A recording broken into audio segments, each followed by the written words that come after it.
our efforts to fighting sexually oriented violence perpetrated against lesbians, gay,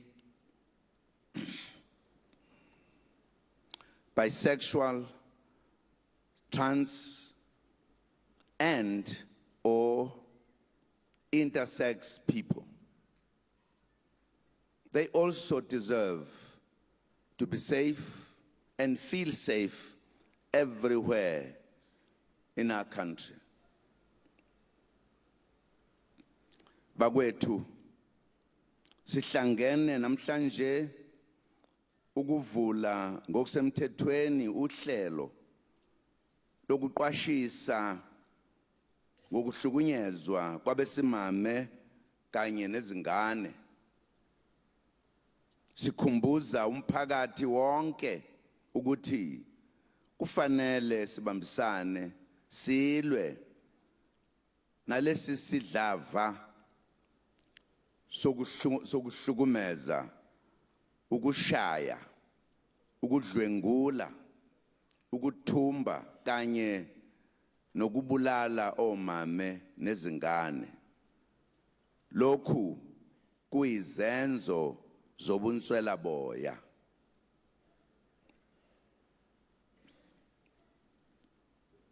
Lezi zigameko ziyenzeka emizini nasemphakathini eminingi. Kufanele ziphephe izingane kanye nomama. Omama nezingane banelungelo lokuphila ngokuthula nangokuphepha emphakathini. Importantly, violence against women and children is not a private matter. It is everybody's business. Neighbors must not keep quiet when they see or hear women or children being attacked or abused. Some families take a decision to hide the abuse of children to avoid embarrassment. These incidents must be reported to the police and social workers. Children deserve justice and protection from ourselves. We have legislation in place such as the Sexual Offences Act, Children's Act, Domestic Violence Act, the Child Justice Act, Older Persons Act, and many other laws which are important instruments to fight abuse. We urge all our police officers to receive women sensitively when they come to report the cases of abuse or violence at the police stations. A conducive environment is being created at many police stations so that these cases could be handled sensitively. The Police Family Violence, Child Protection and Sexual Offences units were re-established in June 2010. Members of the units receive specialized training to deal effectively with the sexual offense-related cases. Police ran many campaigns around this time as well, raising awarenesses of the services they provide. Every magistrate's court has a division that deals with domestic violence matters. In large offices, there are dedicated clerks and magistrates to attend to domestic violence matters. This is yet another indicator of the measures taken by government to fight the abuse of women and children. Women should not keep quiet and must use all avenues to report abuse and to seek help. Government has, through the Department of Social Development, established a 24-hour call center, the Gender Abused Violence Command Center. The center deals with issues relating to domestic violence, rape, physical abuse, incident assault, indecent assault, verbal abuse, intimidation, abandoned children, and non-GBV cases. A majority of cases reported involve incidents of physical violence. The call center handles 1,500 calls a day, and these calls are handled by 40 social workers able to deal with the issues raised. If this is the number of calls, it must tell us that whilst we think things are normal, in fact, there is a lot of abuse that takes place. And it needs us to stand on our feet to stop it. The center refers cases of violence to the police and to social workers. Women should contact social workers to obtain phone numbers or the nearest South African Social Security Agency offices so that they can be assisted immediately.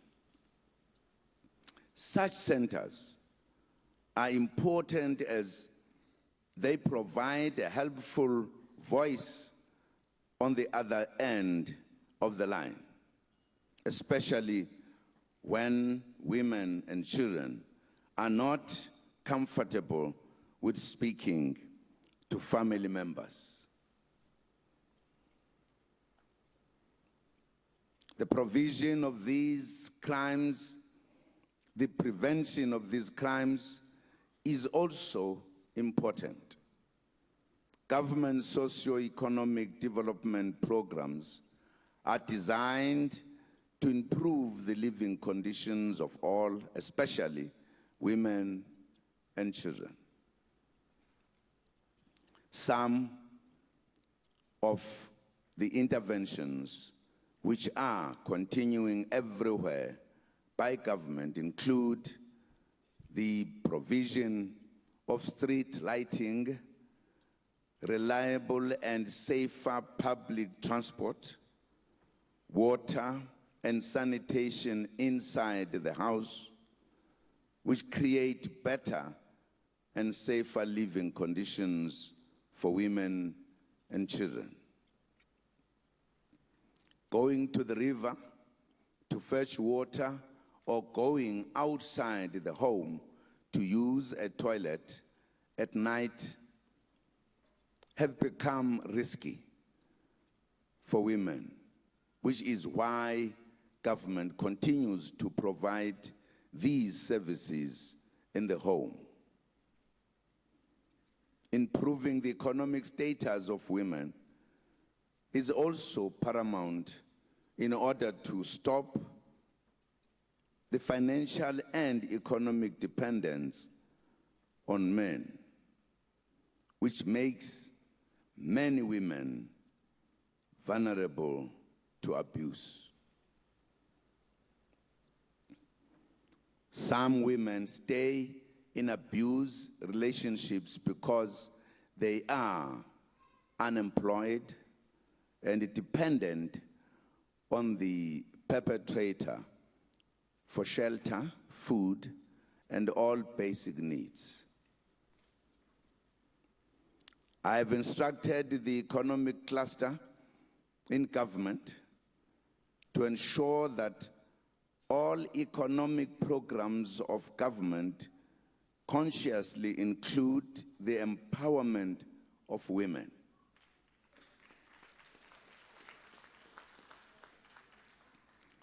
This follows the production of the important report on the economic status of women by the Department of Women in the Presidency. Programs are ongoing to improve women's access to land so that they can grow their own food and build their own homes. Women also need access to business financing and credit so that they can establish small businesses or cooperatives to generate income.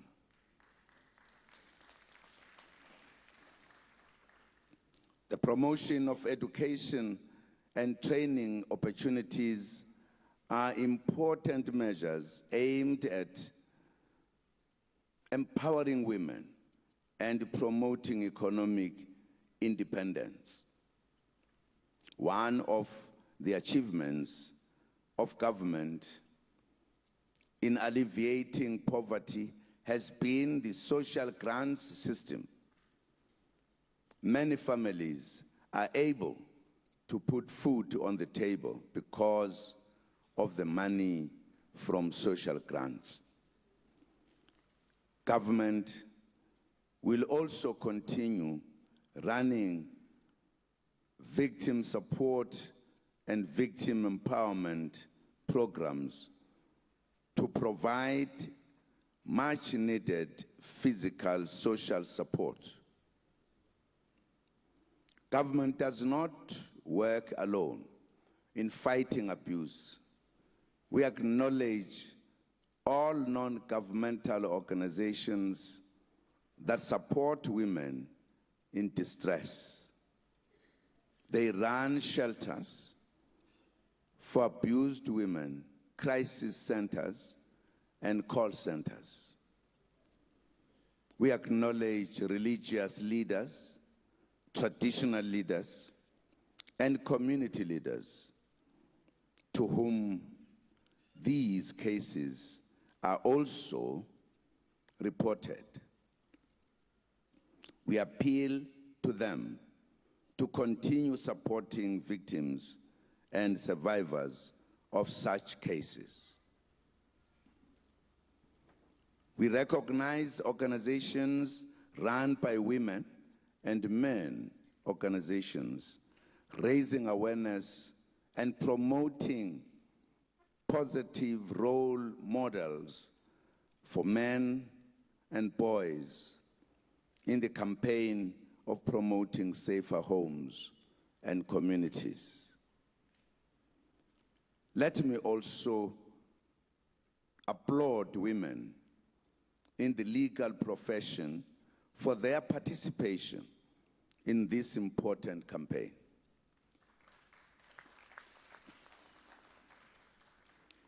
The Department of Women is working with the South African chapter of the International Association of Women Judges and the South African Women Lawyers Association to host the South African Family Law Dialogue as part of the sector's dialogues within the national dialogues in the province or in all provinces.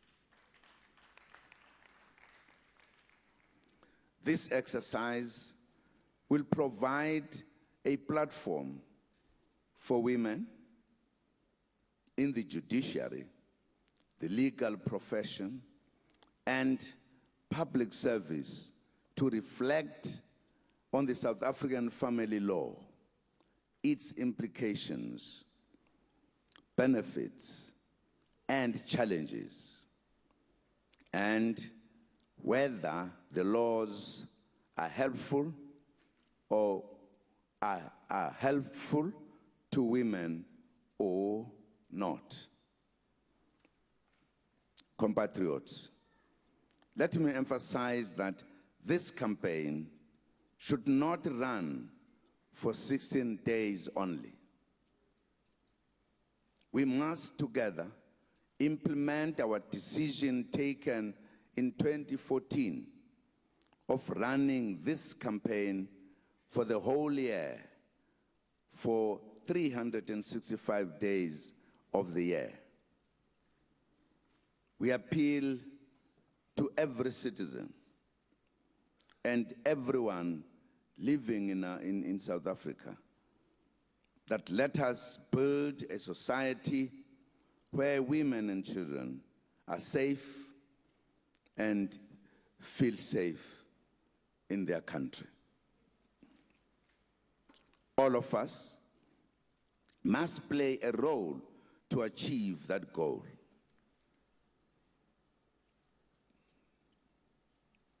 In other words, if we only talk about this once in the whole year and just use 16 days only, that is too little if you take the volume of these abuses. In fact, according to what I said, some police stations receive as calls complaining, it means on a daily basis, people are committing crime. And therefore we need that every day we should be on the alert in defense of our women and children. Ladies and gentlemen, it is my honor and pleasure to officially launch the campaign of 16 days of activism of no violence against women and children. We wish the country well in ensuring the success of this very important campaign and urge everyone to participate in every community. I thank you. Re a leboga.